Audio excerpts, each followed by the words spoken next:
Mga gulay lang, tsaka konting kailangan. Wala na kami stock ng gulay eh. Okay, tara. Sama kayo sa gulayan. Ulit. Kung mapapansin nyo, lagi kaming nag-shop ng gulay. So, gulay-gulay is life. Ha?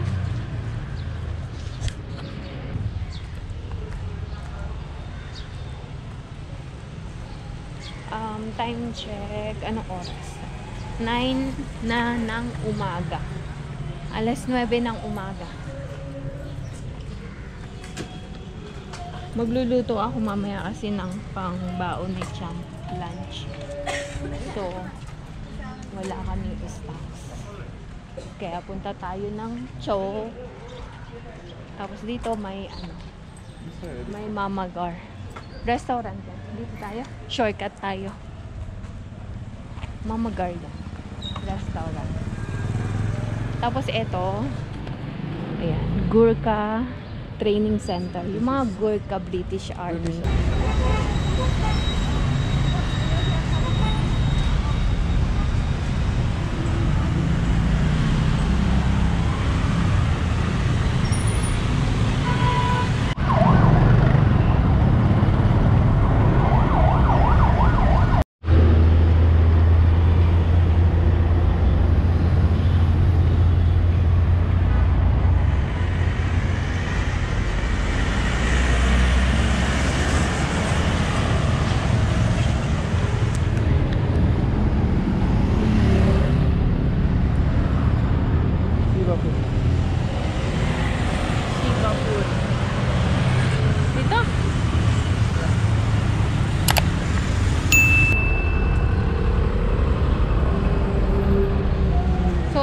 Dito.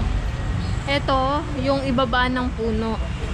So, most of, lahat ng mga gantong klaseng puno, yung people bot ang tawag. Ginagawa nilang, wini-worship nila. Wini-worshipan nila. Worship place. People of pork. Pork and people. This is, bar 3. Bar 3. Tapos, ito yung people bot. Lagay ko na lang sa description mamaya.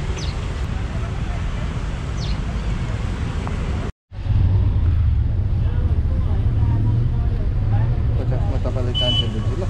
Okay.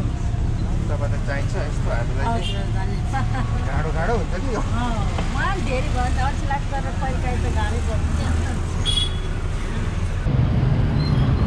Pulutasan. O yan. Yan yung binili namin. May host. Okay. Magluluto na ako pagbalik. So, naka-free kami ng coriander kaya hindi na ako namili. Sayang. Kasi kung bibili kami, 80 rupees din yun. Okay na yung free. Ay, ang galing ng banana. Gusto kong kumuha ng dahon ng saging. Pangsuman sana. So this is the beans, you know, in the winter season, too much. Fish it, we call in Limbu language fish it, I don't know, Yude semi. In Nepali, simi, Yude simi. Yeah, the flower is very nice. Purple.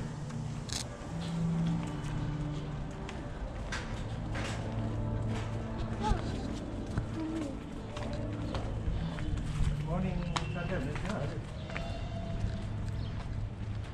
Yung mga pinamili namin dala niyo lahat.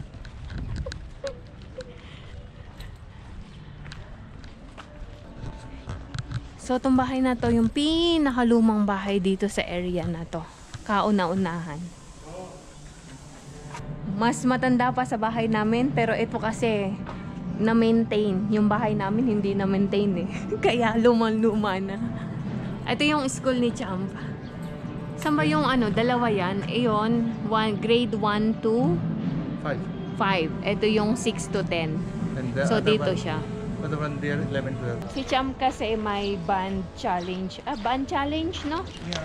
Band challenge ngayong Friday. So, nagpa-practice sila.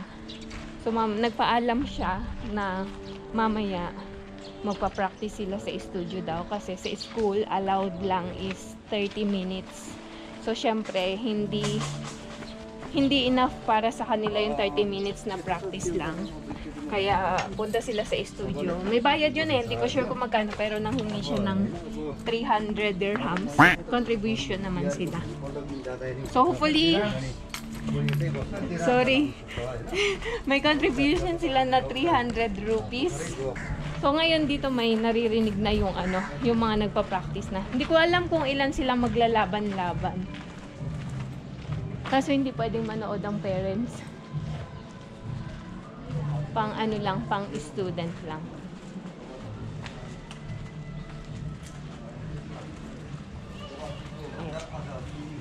Pabalik na kami. Dito may patatas dito. Yung building. 3 building na ganyan yan, magkakapareho. Grade 1 to 5, 6 to 10, at saka college.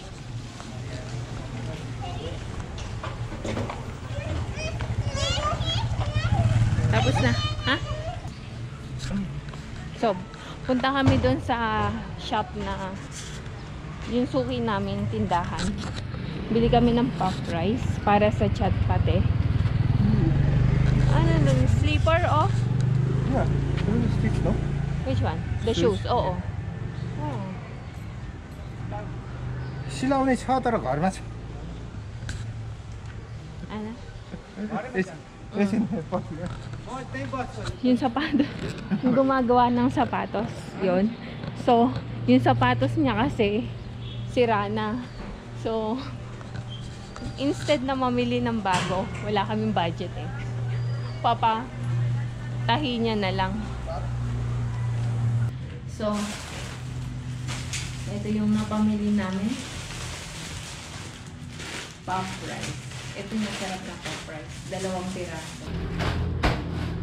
Tapos itong hose para dito sa washing machine. Palitan namin yung hose na medyo mahaba. Itong chinelas niya. Chinelas. Chinelas niya kasi butas na. So, butas na dito sa sa ganito. Sinusuot niya pa rin. Sabi ko palitan niya. And then, itong parang katulad ng Doritos na cookies. So, tignan natin. Ito yung mga gulay. Hindi ako medyo mura to today. Last time na namili ako, I think, siya, 250. Ito is 190 kalahating kilo.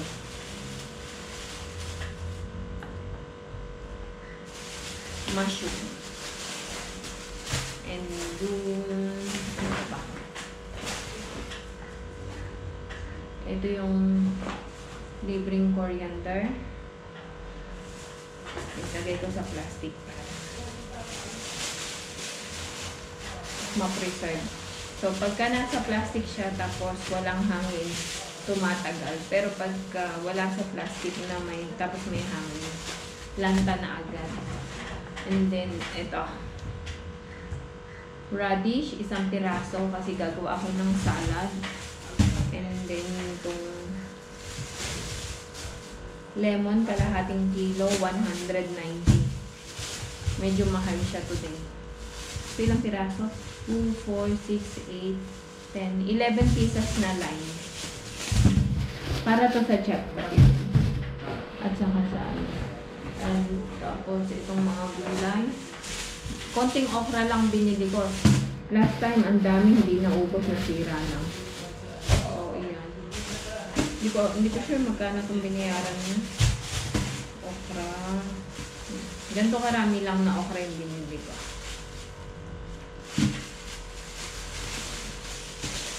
Tapos, carrots. Ayan. Bili ulit akong talong, pang torta. 4 na piraso. 4 na pirasong talong. Ang purple ng talong nila dito, hindi siya yung dark. Medyo light lang siya. Tapos, cabbage. Minsan sinasama ko siya sa chow mein, ay sa wayway. Tapos 2 cucumber.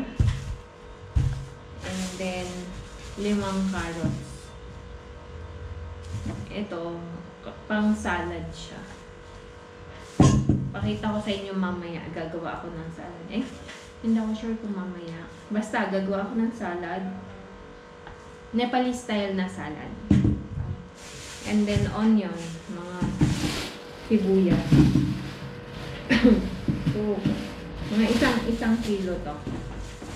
Tapos yung walang masawaang patatas. Ito. Darne ang tawag nila dito. Hindi ko sure kung ilang darne ito. So, yun lang.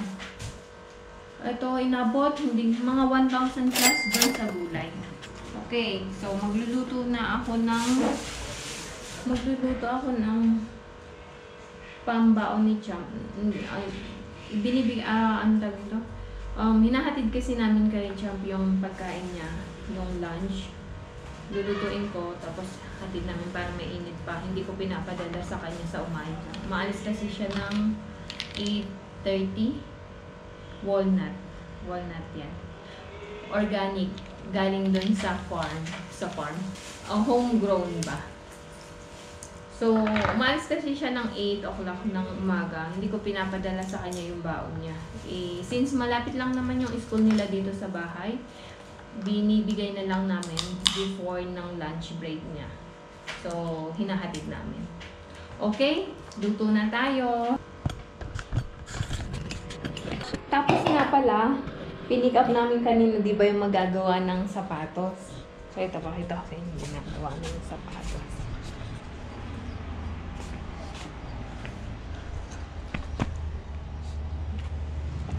Dito. Tapos na siya, oh. Ayan na siya. Butas kasi ito kanina. So, ayan. Ganyan. So, wala nang butas.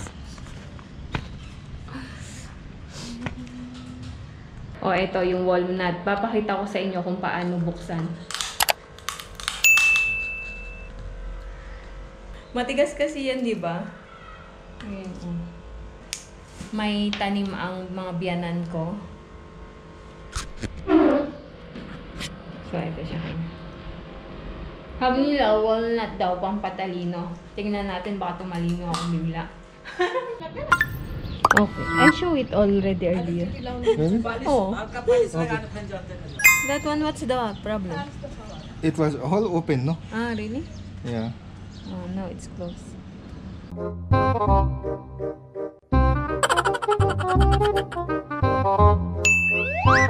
Ginagawa mo! If you like this video, please consider subscribing to our YouTube channel, SL Nepal.